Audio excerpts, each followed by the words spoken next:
para aparecer todo mundo no vídeo, entendeu? Pode abrir. Quem tem foto pode deixar foto se quiser, pode abrir também se quiser para mim, beleza?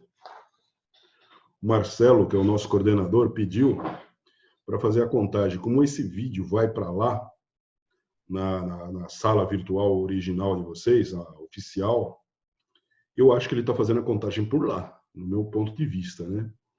Aqui já aparecem os nomes aqui, né? Que nós temos para hoje. Então, vamos só relembrar, vou dividir minha tela com vocês. No final eu vou dar uma chance para vocês aparecerem de novo lá também. Então eu vou dividir minha tela aqui com vocês.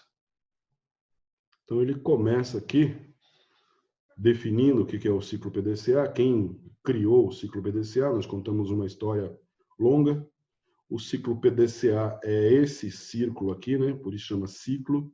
Na verdade, ele é aqui está estilizado, né? E é o que eu mandei para vocês. Esse ciclo PDCA significa Plan, Do, Check, Act.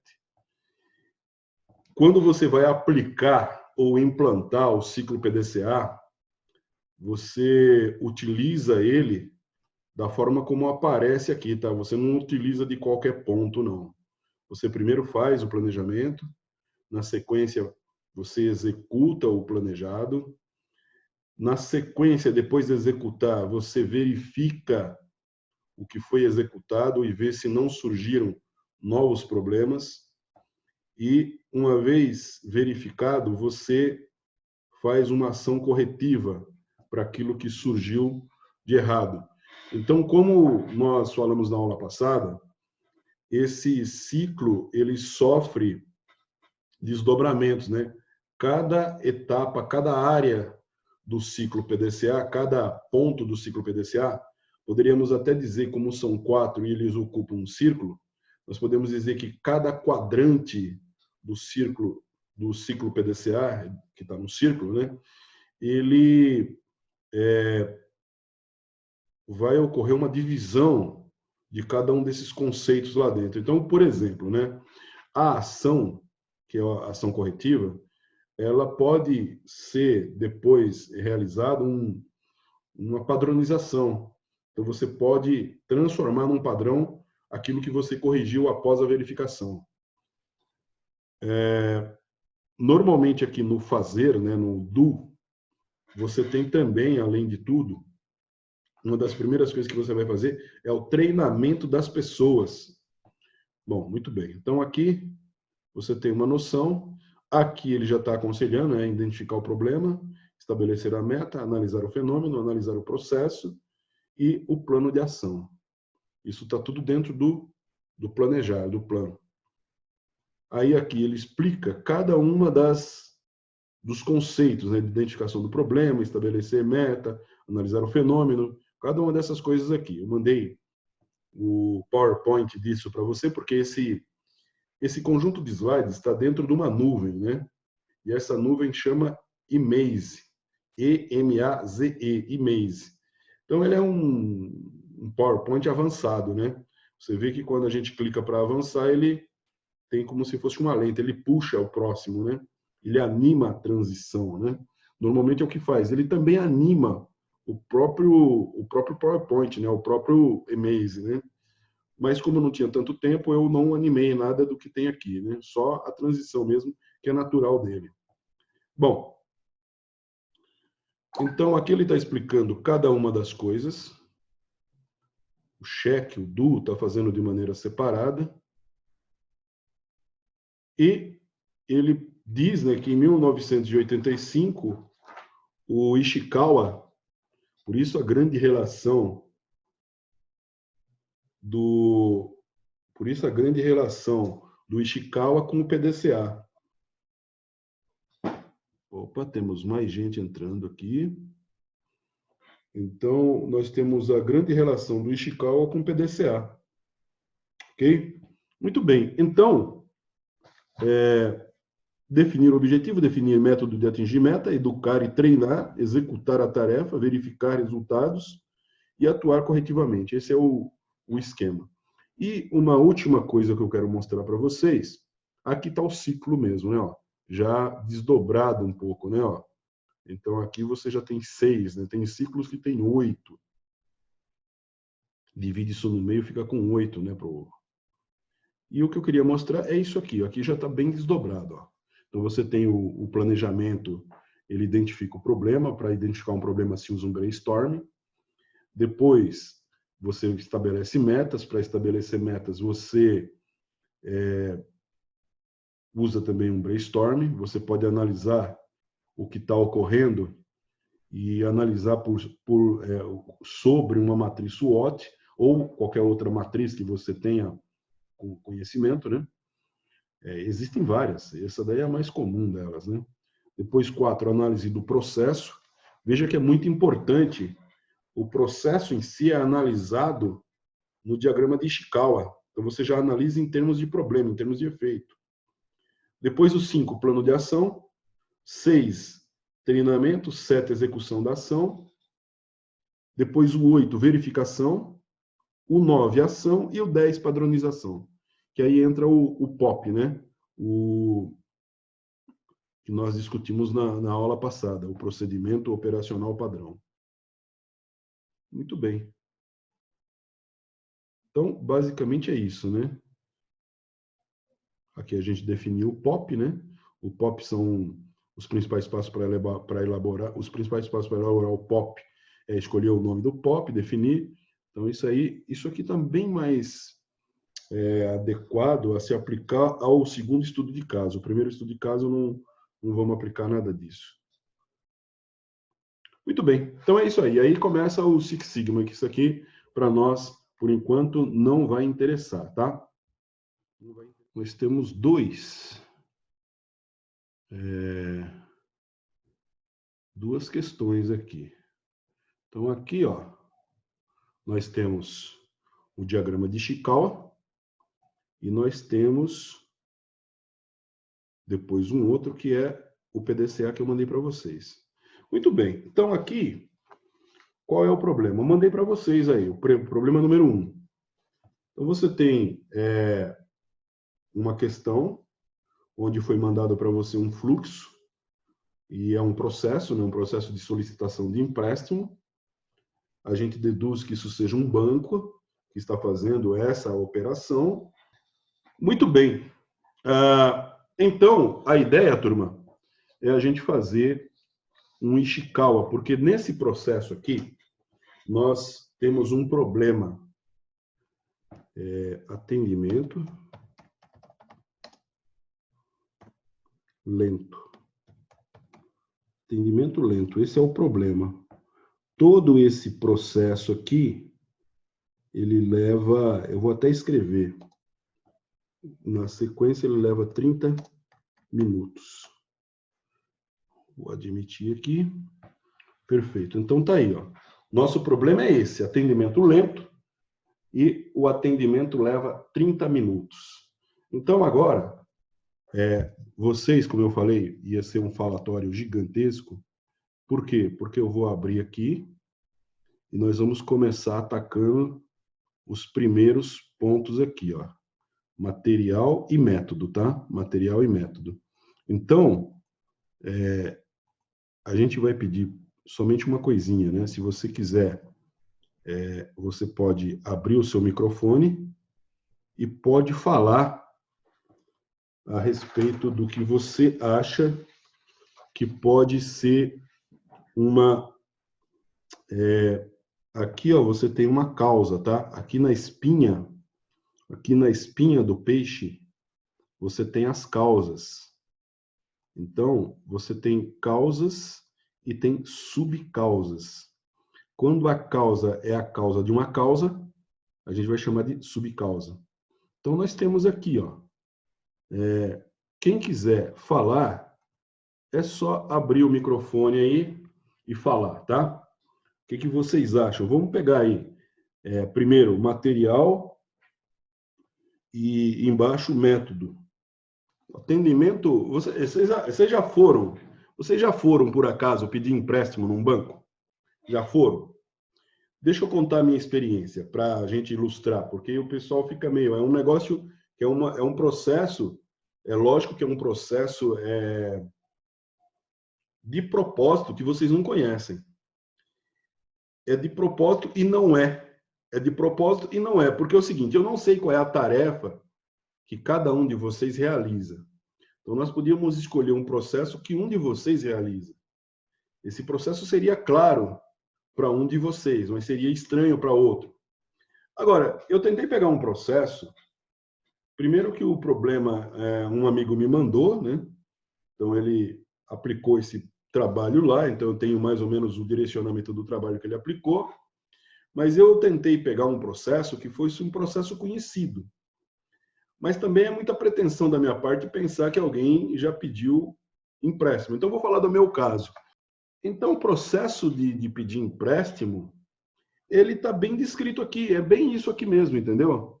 Com algumas pequenas diferenças de banco para banco, você, que é o cliente, chega ao banco. Então, você imagina isso, ó, você num determinado momento, você chega ao banco. É o primeiro processo que ele coloca ali, a primeira etapa, você chega ao banco. E aí você retira uma senha de atendimento. Normalmente o banco vai te dar uma senha. Hoje é muito normal você chegar no banco e aí, antes de você entrar pelas portas giratórias, tem uma menina lá te aguardando, ou um jovem, um rapaz. E aí eles perguntam o que você quer, né? O que você vai fazer no banco. Você informa, geralmente eles te pedem um CPF, então a Caixa Econômica faz assim, o Itaú não, até agora eu não tive essa experiência no Itaú. Mas o Santander, às vezes, para você entrar, você tem que informar agora o que você vai pedir, o que você vai fazer lá dentro. Tem vários bancos que fazem isso agora, né? E ali você tira uma senha, retira a senha. A atendente, ou vai ter lá um luminoso, lá um spot, um banner digital, que vai dizer qual é a tua senha. Então, chama pela senha.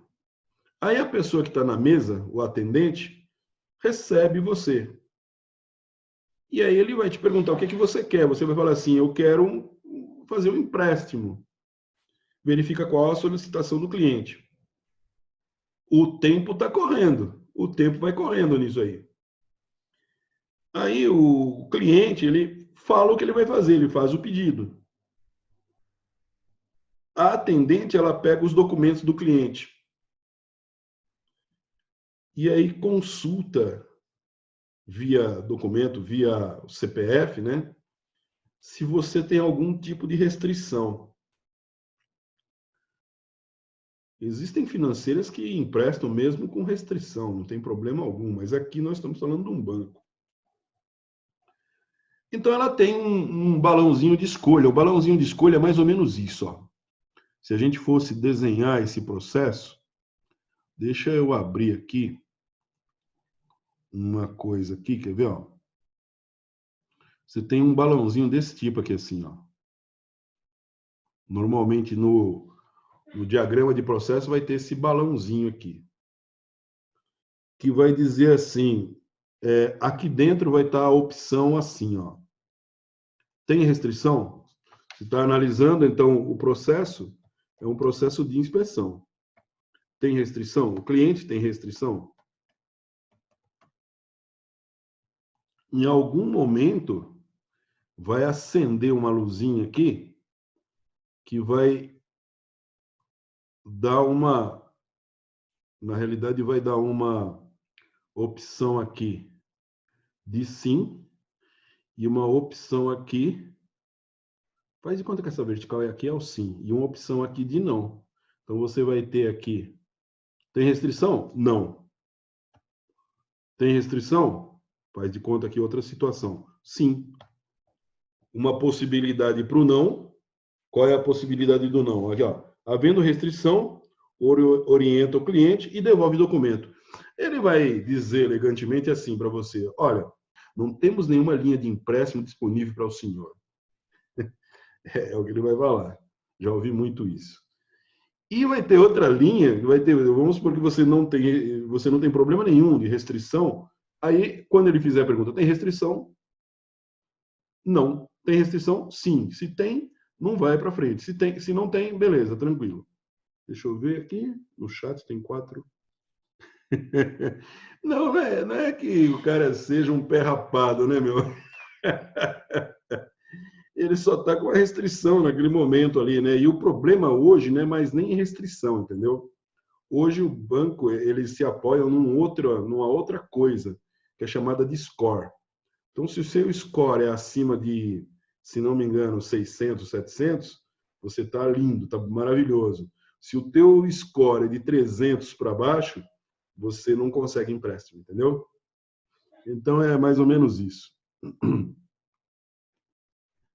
Ah, tá. O Jonathan aqui diz que no Itaú é dentro da agência retirada da senha e já é direcionada pelo assunto, né? Perfeito, tá ótimo, é isso aí. Muito bem. Então, existem isso. E não é só banco. Se você vai comprar carro, é a mesma coisa. Você vai comprar um carro, faz de conta que seu score está alto. Os caras vendem e te dão tudo que você quiser. Dão até o que não deve. Agora, se o teu score estiver baixo, aí eles vão falar elegantemente, olha, nós tivemos um problema no nosso sistema e nós verificamos aqui, não podemos fazer a venda agora, nesse momento.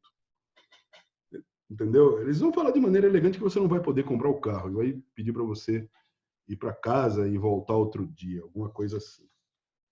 Muito bem, então nós paramos aqui em que não há restrições. Se não há restrições, que é o 10, então ele informa o cliente as condições de empréstimo. Então ela vai descrever quais são as condições de empréstimo. Então eles vão te emprestar X, o que você pediu, com tal taxa de juros.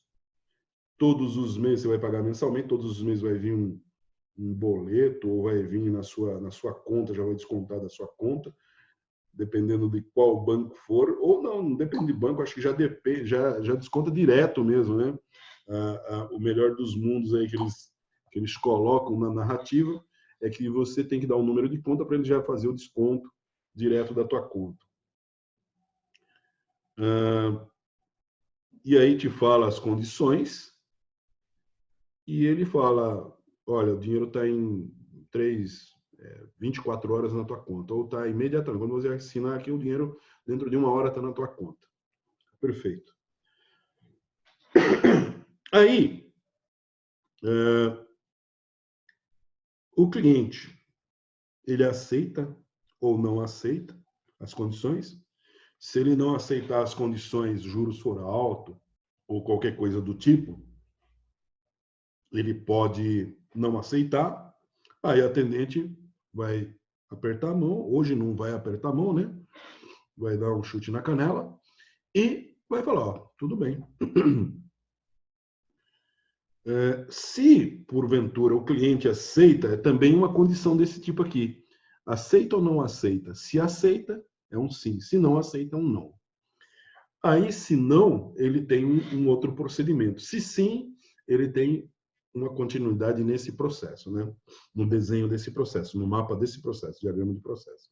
Aceitando as condições, a atendente registra o empréstimo no sistema, ela vai dizer quanto é, vai emitir o contrato, são as folhas que você assina, todas as folhas rubrica, você assina a última folha e rubrica todas, em 2 vias, né, normalmente, que uma via vai ficar com você, pega a assinatura do gerente, assina as vias do contrato, o cliente assina as vias do contrato, carimba as vias, entrega a via do cliente, dá entrada no depósito do valor para o cliente. Então ele fala assim, ó, não é imediato, né? Ele vai fazer o depósito, quando ele der o enter lá, vai cair na tua conta.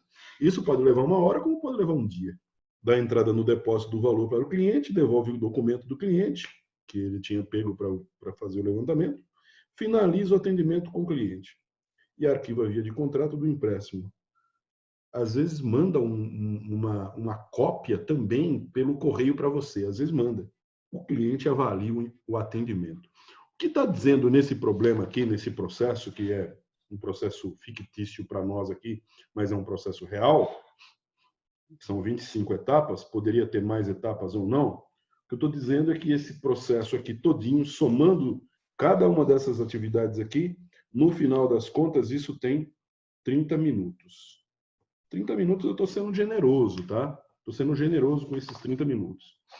Mas quais seriam os problemas, então, que a gente poderia levantar para esse atendimento lento, esse atendimento moroso, em termos de ambiente, ou em termos de, melhor dizendo, material, que é os dois que eu fixei aqui, material e método. O que poderia acontecer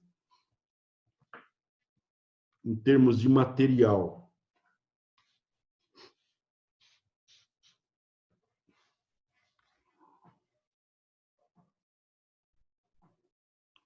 Em termos de material, turma, por exemplo, né? Poderia o problema de seu atendimento moroso poderia ser falta de documento. O cara vai pedir empréstimo, falta de documento do cliente. Falta de documento do cliente. É um dos problemas. Poderia ser material. Nós poderíamos ter mais problemas? Vocês imaginam mais algum? Se imaginar mais algum, a gente põe uma linha aqui, ó. Aí a gente afina um pouquinho essa linha para ficar igual a de cima. Temos aí mais um problema. Qual que seria um segundo problema? Pode falar aí, pode ligar o microfone e falar. Eu não ouvi. Será que está baixo aqui? Deixa eu ver aqui, só um minuto. Ah, está baixo aqui, parece. Professor? Oi? Está me ouvindo? Estou te ouvindo. Um outro problema poderia ser o terminal, né? O terminal poderia ser complicado ou tá falhando no material. Terminal para tirar a senha. Isso poderia ser, essa demora toda poderia estar incluída na falta de senha lá, né? Tá certo, o terminal da senha. Vou colocar aqui falta papel lá, né? Porque o terminal em si entraria talvez como máquina. Mas se faltar papel, é o material da máquina, né? Terminal de senha, falta papel. Pode ser. Deixa eu tirar esse negócio daqui para a gente não patinar nisso aqui. Mas poderia ter um subproblema. Vamos tratar só o problema diretamente. O subitem a gente deixa de fora. Vamos lá, turma, vamos lá, turma, vamos lá. Vamos lá, liga o microfone aí, pode falar, vai. Estamos quase acabando a aula, na verdade, né? 21h35. 21h30. É 21h35 aqui? É 21h35. 25 minutos para a gente fazer esse exercício. Vamos lá, então, tudo bem, já está o suficiente aqui em termos de material. Em termos de método, o que a gente poderia ter em termos de método?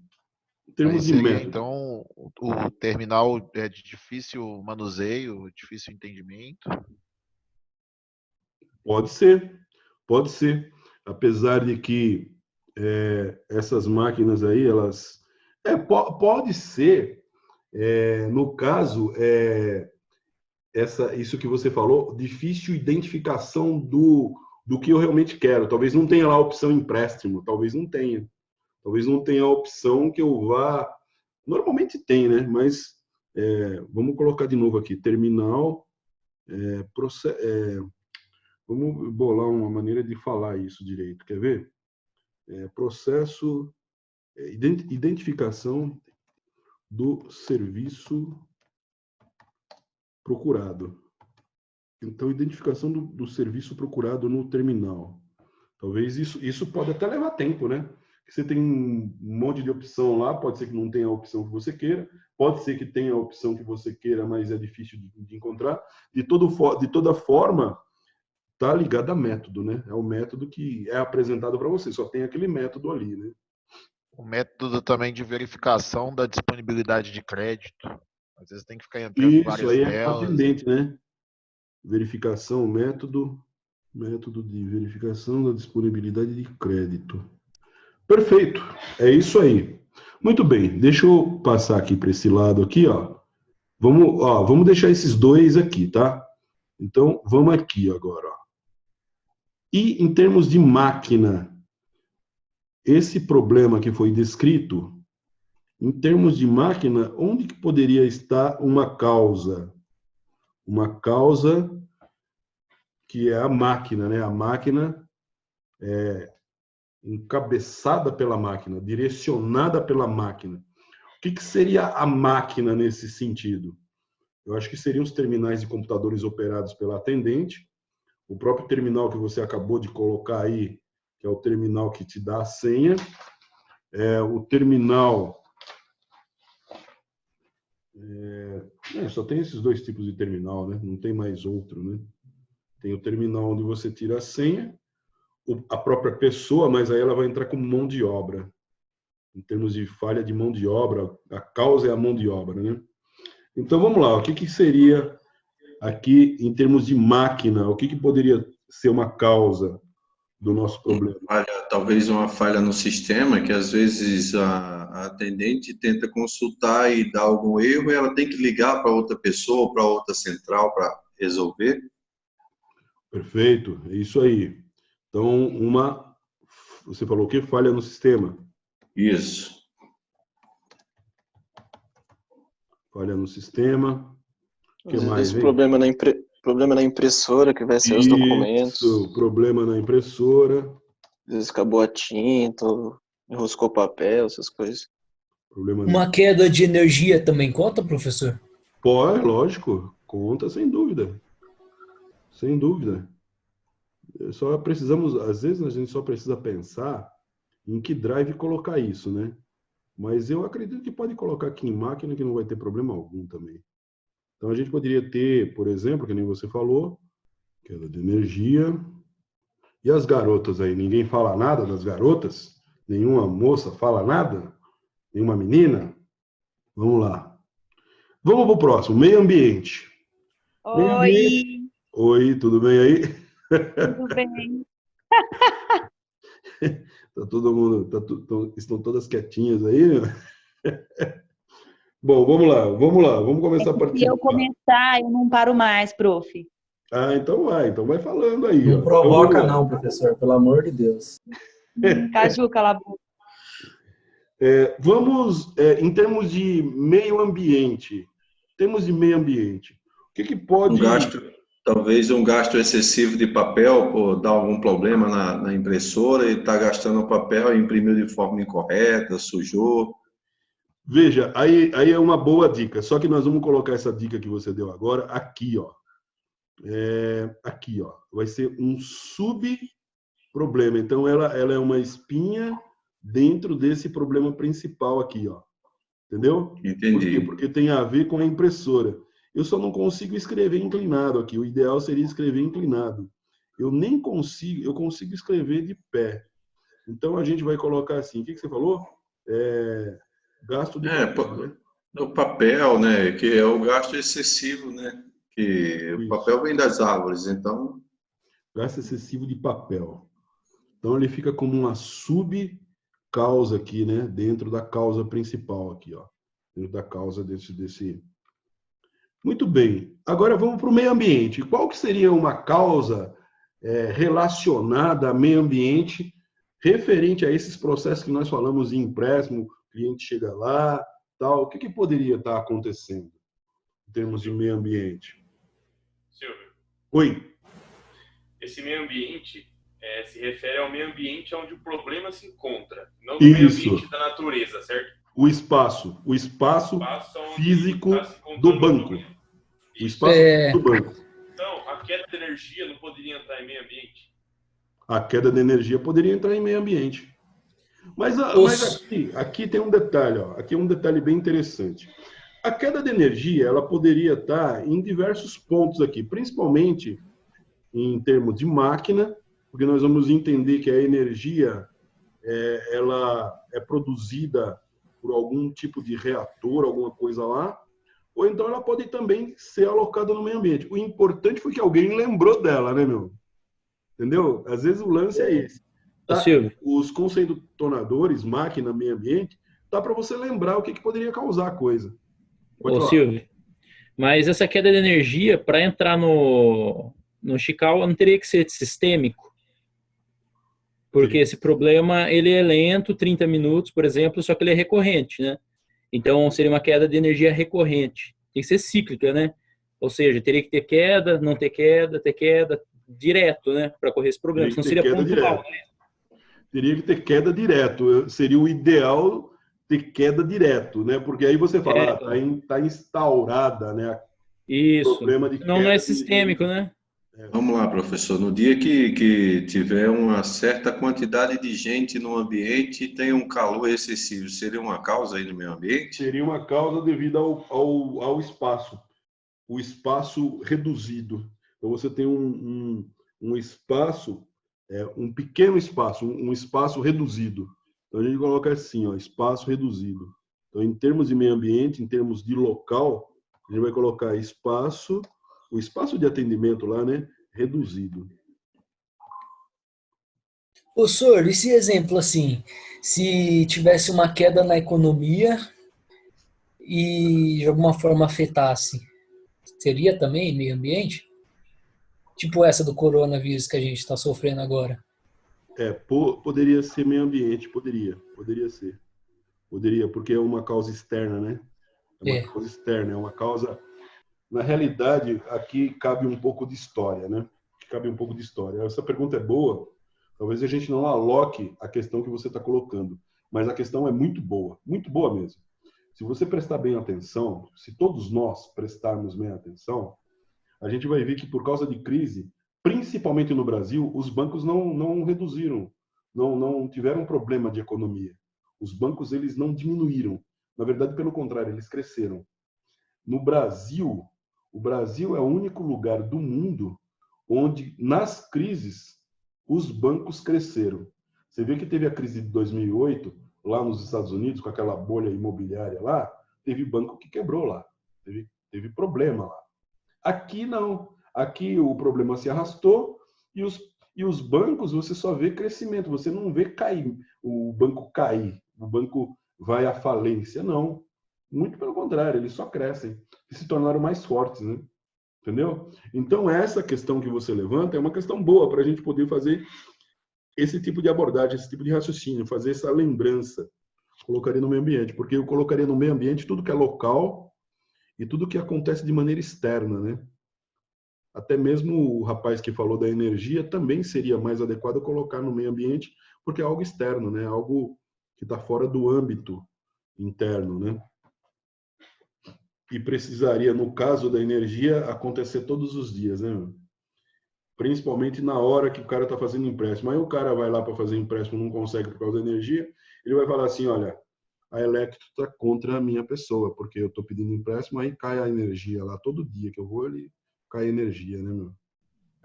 Na parte de máquina, pelo menos os que eu já fui em bancos já, eu percebo que tem, por exemplo, tem uma impressora só no banco e vários setores usam, depois fica na fila, isso acaba demorando. Ah, sim, tá. Problema na Eles têm- impressora, problema... Na verdade, seria uma falta de máquina, né? Falta de máquina, pode ser. A falta de máquina, então quer dizer, falta... Porque, na verdade, esse negócio de ter uma impressora só para servir tudo é bem interessante, né? É uma economia de downsizing, né? Então, esse negócio de downsizing é você reduzir ao máximo todos os recursos, inclusive pessoas. E aí Sim, fica mas daí no faltando. caso, tem gargalo daí, esse que é o problema, né? Esse gargalo aí, se não é administrado, acaba causando atraso. Eu vou fazer o seguinte, nós vamos fazer uma proposta de pegar essa queda de energia, colocar aqui no meio ambiente, que está faltando mais um aqui, e vamos colocar aqui em cima gargalo de equipamento. Que aí não entra... Seria falta de disponibilidade de equipamento, né? Vamos colocar assim, falta de disponibilidade de equipamento. Pode ser disponibilidade aqui, ó. Disponibilidade de equipamento. Deixa assim meio abreviado, que a gente já sabe o que é. Porque disponibilidade de equipamento entra na parte de manutenção, né? Manutenção também, então, entra aí no meio, né? Porque a manutenção pode não fazer o serviço dela de maneira adequada e aí gera também esse tipo de disponibilidade. Agora vamos aqui para o fim, ó. Aqui para o fim. Aqui no fim nós temos, então, a mão de obra e a medida. Mão de obra e medida. Então, a mensuração da coisa, né? Ou a métrica, tanto faz, como você entender. Para a gente poder finalizar este exercício. Nós temos 8 minutos. O que poderia estar entrando aqui em mão de obra, hein? Falta de funcionário. Quadro reduzido. Pode ser. Pode ser. Vamos colocar assim, quadro reduzido. Acidente com algum trabalhador. Pode ser. Vamos colocar como... Opa, ficou faltando um Qzinho aqui, ó. Quadro reduzido de funcionários. Vamos colocar como subproblema o que você falou agora. O que você falou agora mesmo? Agora acabei esquecendo, cara. A cerveja tá fazendo efeito aqui. Acidente com algum trabalhador Acidentes. do trabalho. Não imagino muitos acidentes, mas pode ocorrer sim, sem dúvida. Então, talvez um atraso por conta do trânsito, o funcionário está atrasado. Falta de treinamento. Cuidado que aqui vale bem o que, eu não lembro se foi o Miqueias, eu não lembro quem falou, da questão sistêmica, né? Você teria que, para considerar ele como causa do problema, que é o atendimento moroso, você teria que colocar o atendimento lento, tá vendo? 30 minutos. Caberia que esse atraso no trânsito acontecesse todos os dias, né? Tem que fazer essa separação. Foi um alerta que o jovem deu, que é um alerta bem, bem certo mesmo, bem correto. Pode falar. Silvio, vamos supor, o absenteísmo entraria já tudo isso aí, né? Na questão de ausências, né? De atrasos, não ter funcionário e tal, né? Absenteísmo. Seria uma palavra mais técnica, né? Seria uma palavra mais técnica. Então, quadro reduzido de funcionário, absenteísmo, poderia colocar aqui, ó. Vamos supor que você vai colocar aqui, ó, nesse bracinho aqui, ó, você coloca, lógico que você vai colocar escrita inclinado, tá? Aqui eu tô fazendo reto, mas a escrita disso seria inclinada. A gente coloca absenteísmo, que é a ausência do cara. O cara falta. Precisaria do cara faltar bastante, né? Sempre, né? Para ficar caracterizado. Mas como você tem, por exemplo, um número de funcionários X no banco, pode ser que haja um rodízio, pode ser que eles sejam descontentes, pode ser que o cara não, sei lá, né? Não sei. Como tem um quadro reduzido de funcionário, pode entrar aí o cansaço das pessoas que estão atendendo, por ter pouca gente. Cansaço. Pode ser sim. Então a gente coloca aqui pendurado nessa causa aqui também, né? A gente coloca pendurado aqui nessa causa, quer ver, ó? O que acontece aqui, gente? Aqui, ó. Vou puxar aqui, ó. Você pega outro aqui, ó. Então, você pode ser... Que é bem mais natural esse cansaço, né? Aí o cansaço, ele não é sistêmico, ele é realmente algo que pode cansar. Deixa eu ver, tem gente escrevendo aqui no chat. Professor, o Du escreveu lá no chat desmotivação. Eu acho que seria muito melhor do que um cansaço. Talvez o funcionário está mais desmotivado, alguma coisa que ele ficou descontente no trabalho, por isso que ele anda faltando, ou não exercendo o trabalho tão bem. Cansaço, desmotivação. Aqui ele escreveu também falta de treinamento. Falta de treinamento, a gente poderia colocar, Ctrl C, aqui a falta de treinamento poderia ser uma causa já direta aqui, né? Ó. Uma causa bem direta aqui. Ó. Eu vou colocar aqui embaixo, que aqui embaixo sobrou só esse espacinho para escrever. Nem sei se vai dar certo aqui. Ctrl V, falta de treinamento. Pode ser sim, ó, aqui direto, inclusive. Ó. Beleza, turma? Por último, a medida. O que vocês imaginam em termos de medida? O que falta? O que pode ser uma causa? Pode falar. Qual que é a diferença da medida para o método? O método é o como você faz. O método normalmente é o como você faz. E a medida é normalmente uma métrica. Existe uma métrica que eu falei para vocês, inclusive ela está aqui, ó. Atendimento lento, 30 minutos. Entendeu? Esse atendimento lento, 30 minutos, é uma pequena chave para você matar outras coisas que podem estar acontecendo no meio aí. Por exemplo, né? Por exemplo, Vamos colocar uma linha a mais aqui, ó. Colocar uma linha a mais aqui.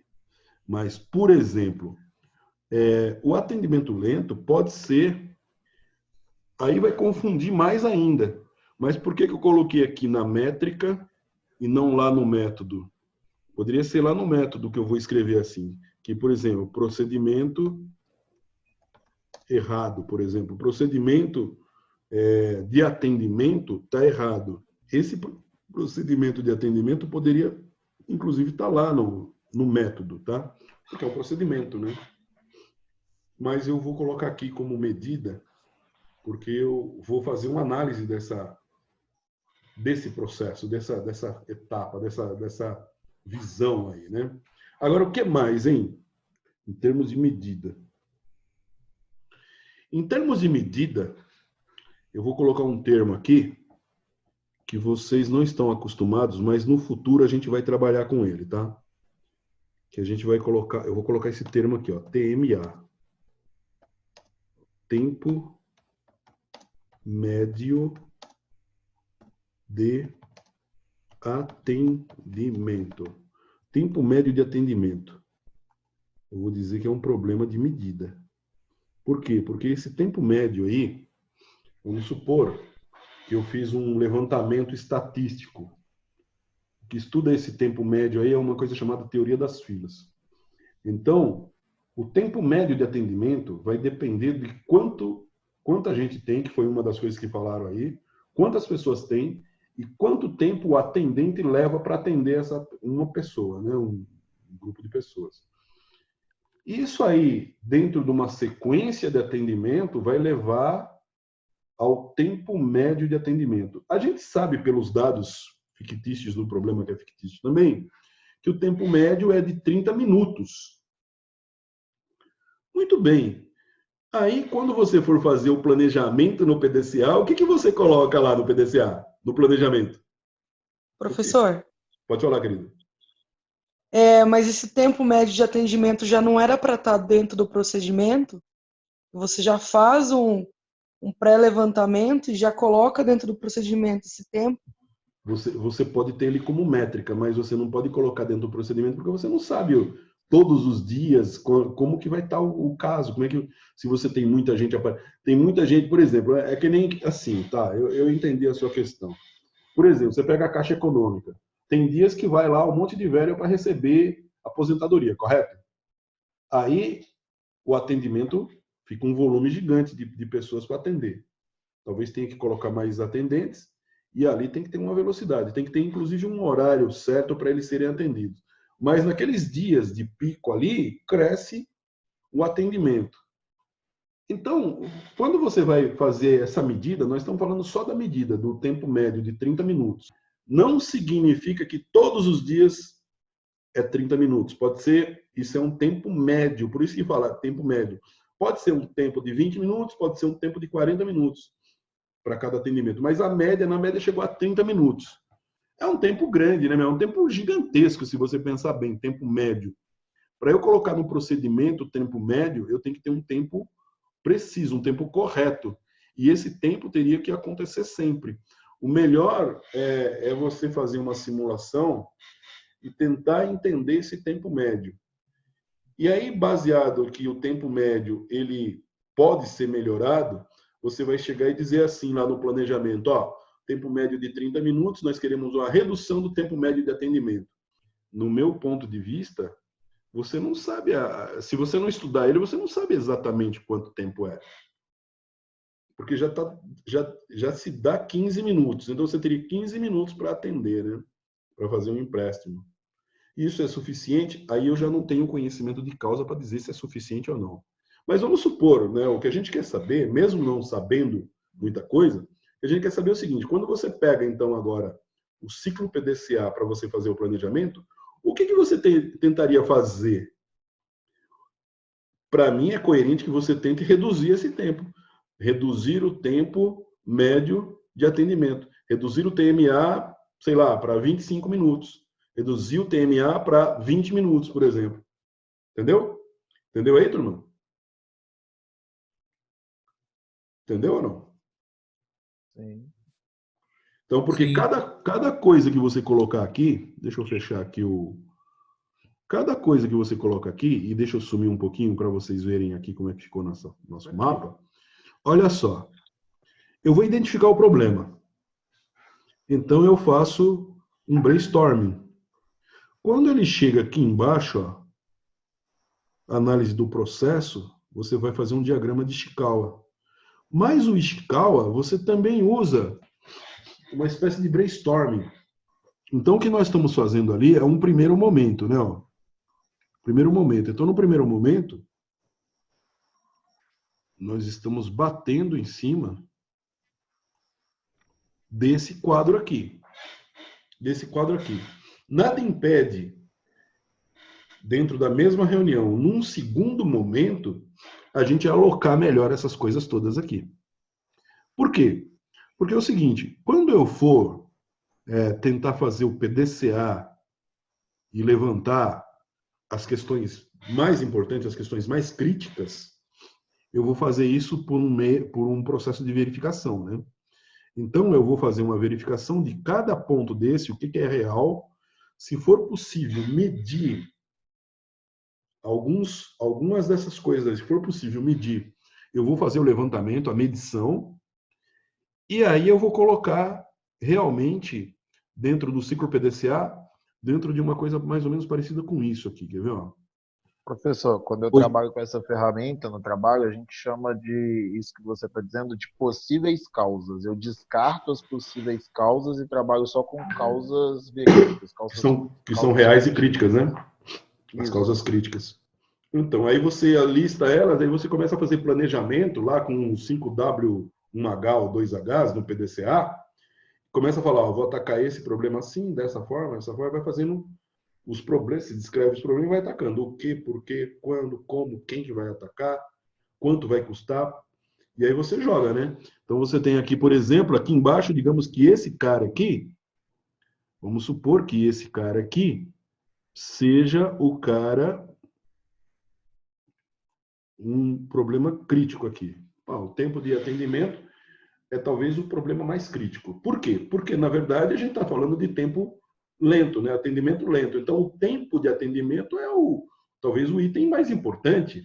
Talvez seja o item mais importante. Então, quando você chegar lá no PDCA que fizer o planejamento, você fala tempo médio de atendimento. Aí você vai colocar lá uma meta de redução desse tempo em 5 minutos. Pô, já é um puta ganho, né, meu? 5 minutos ou 10 minutos. Você está reduzindo 1/3. Em 30 minutos, 10 minutos é 1/3. Está reduzindo 1/3 do tempo. É muita coisa, é bastante coisa. E aí você vai medir, né? Você vai talvez colocar um cronometrista, vai medir para ver, vai analisar mais profundamente como que o atendente perde tempo, como que o atendente toma o tempo do cliente, como é que o cliente perde tempo, porque é o tempo do cliente que está envolvido, né? Não o tempo somente do atendente, né? Entenderam isso então, turma? Entenderam? Entenderam? Sim. Entendemos, sim. Sim. Então, beleza. Então, a gente hoje... Beleza.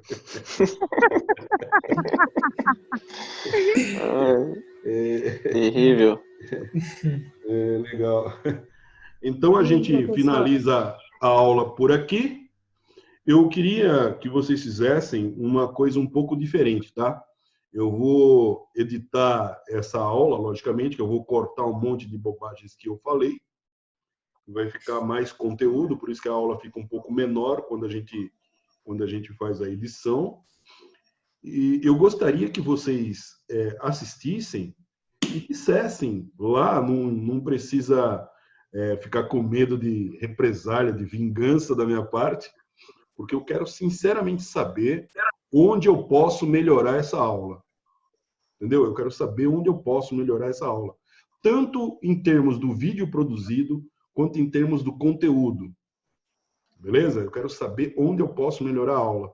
Porque, para mim, a questão de estar fazendo essas aulas ao vivo com vocês, para mim é uma experiência crucial. Para mim é uma experiência importantíssima.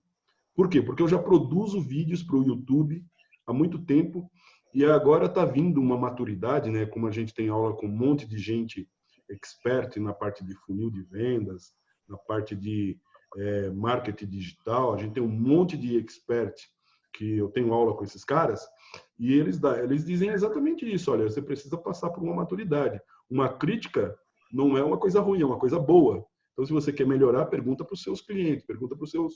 Eu estou perguntando para os meus alunos, que indiretamente eles também são meus clientes, né? Então, eu preciso saber o que é que eu preciso melhorar em termos de conteúdo, o que é que eu preciso melhorar em termos de vídeo, em apresentação, que aula vocês gostariam de ter, que dúvida que ficou. Escreve tudo lá depois. Escreve no próprio grupo que eu estou junto com vocês, e a gente vai tentar resolver e vai tentar sanar essas dúvidas. Qual é o maior anseio, expectativa que vocês têm? O que vocês queriam saber dentro dessa área que é a que nós estamos estudando? Olha, eu não sei isso, eu gostaria de saber. Porque se eu souber, eu vou tentar direcionar para isso. Se eu não souber, eu vou tentar buscar com outras pessoas que são expertise e trazer para vocês aí. Beleza, turma? Beleza, professor. Beleza. Falou? Tudo de bom? Falou, tudo de bom para vocês, ó. E saúde, falou? Saúde. Valeu, Saúde. Olha o tamanho do bitelo, ó. Falou. Essa parte vai editar. Essa parte eu vou editar, vou tirar fora.